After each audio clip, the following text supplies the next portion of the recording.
ज्योतिताई वाघमारे या लाडक्या बहिणीला आम्ही लाडकी बहीण मुख्यमंत्री माझी लाडकी बहीण योजना आपण या राज्यात राबवली।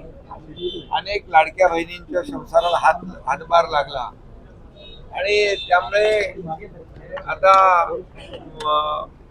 या शिवसेनेच्या माध्यमातून देखील डॉक्टर ज्योतिताई वाघमारे यांना शिवसेनेने राज्यसभेची संधी दिलेली आहे।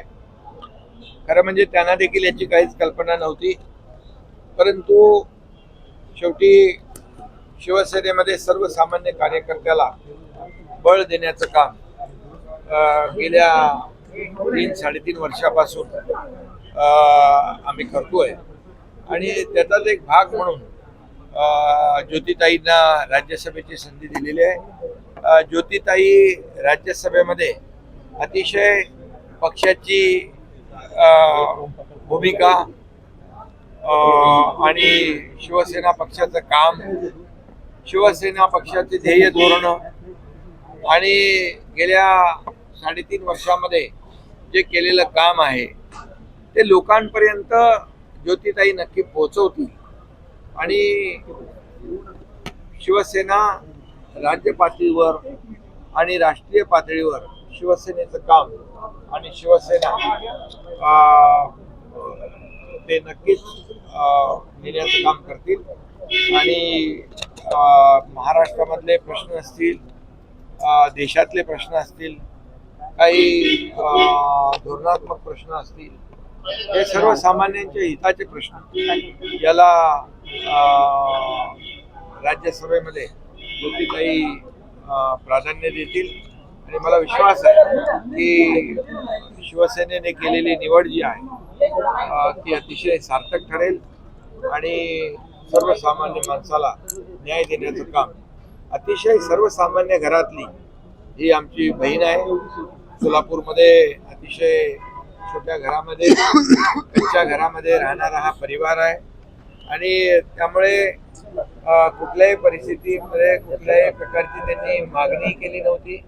त्यांनी कधी माझ्याकडे अशा प्रकारचा राज्यसभेचा विषयही काढला नव्हता।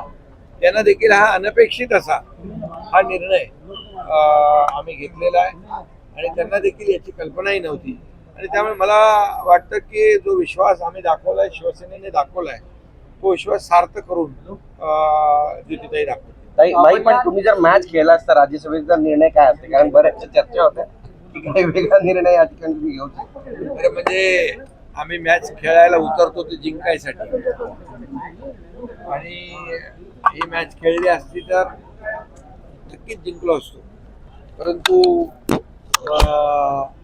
आदरणीय शरद पवार साहेबांकडून आलेली विनंती आणि एकंदरीत त्यांचं जे काही ज्येष्ठत्व जे आहे त्यांनी देखील राज्यासाठी देशामध्ये जे केलेलं काम आहे याचा सर्वांनीच विचार केला आणि सर्वांची भावना होती की ही निवडणूक बिनविरोध व्हावी। परंतु या ठिकाणी मी आपल्याला सांगू इच्छितो, लोकमान्य टिळकांचे बंधू डॉक्टर रोहित टिळक यांच्या बाबतीत देखील आम्ही विचार केला होता आणि त्यांचं देखील चांगलं काम आहे। अनेक संस्था त्यांच्या लोकमान्य टिळकांच्या नावाच्या आहेत, युनिव्हर्सिटी आहे, खूप मोठ्या संस्था, अनेक संस्थांवर त्या अध्यक्ष आहेत आणि त्यांचं देखील सामाजिक काम लक्षात घेऊन आम्ही त्यांच्याबद्दल देखील नक्कीच शिवसेनेने विचार केला होता। परंतु पवार साहेबांची उमेदवारी त्यांनी जाहीर झाल्यानंतर आम्ही तो विचार बदलला आणि ही निवडणूक बिनविरोध केली। डॉक्टर रोहित टिळक नक्कीच यापुढे देखील सोबत काम करतील आणि शिवसेनेसोबत लोकांची सेवा आहे ती। सर, तुमची तारेवरची कसरत झाली का? अनेक दिग्गज होते जे या स्पर्धेमध्ये होते राज्यसभेच्या निवडणुकीसाठी, मात्र निश्चित झालेला आहे। तुम्हाला या तारेवरची कसरत करायला ते बघा, एक लोकांमध्ये कार्यकर्त्यांमध्ये एक चांगला संदेश गेलेला आहे, हा मेसेज गेलेला आहे की चांगलं काम केलं आपण पक्षासाठी काम केलं, पक्षाच्या ध्येय धोरणांसाठी काम केलं आणि समाजासाठी काम केलं, प्रामाणिकपणे कष्ट घेतले तर नक्कीच पक्ष विचार करत असतो. पक्ष हा चांगल्या काम करण्याची नोंद घेत असतो आणि मी देखील सर्वसामान्य कार्यकर्ता आहे. त्यामुळे सर्वसामान्य कार्यकर्ता चांगला जो काम करेल त्याला नक्कीच अशा प्रकारच्या संधी मिळतात.